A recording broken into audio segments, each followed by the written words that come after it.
Salam mehriban doglar. Bugün biz öz döröjülük toplarımız bilen Akkaya guruluşyk sewdany okudunlar. Elbette Akkaya guruluşyk sewdany okudyny eýem bilmeýänler ýok bolsa gerek. Biz bolsa elbette bu sewdany okudylar ýene bir gezek şu videomyzda siz bilen sizi tanıştyrmak isleýär.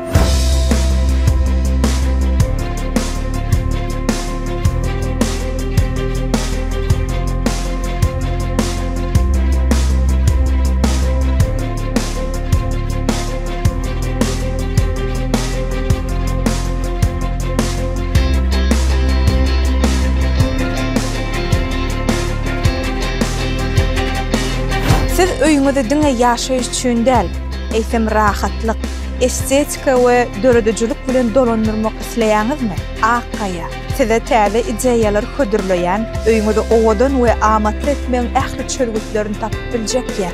Mebel bilen otoglaryňyza stil we rahatlyk goşuň. Çıralar we ışıklanýyş bilen öýüňizi ýagty, owadan we hem üçin hoş duýgular bilen dolduryň. Guruluşyk materiallar we aksesuarlar bilen täze başlanyşlar edin.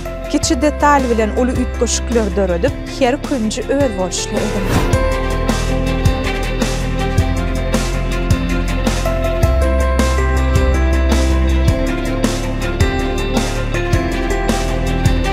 Akkaya bilen öýüňizdiň bir öý däl. Bu siziň rahatlyk mekanyňyz. Öýüňize gerek bolan ähli zatlary diňe bir ýerden, ýagny Akkayadan satyn alın.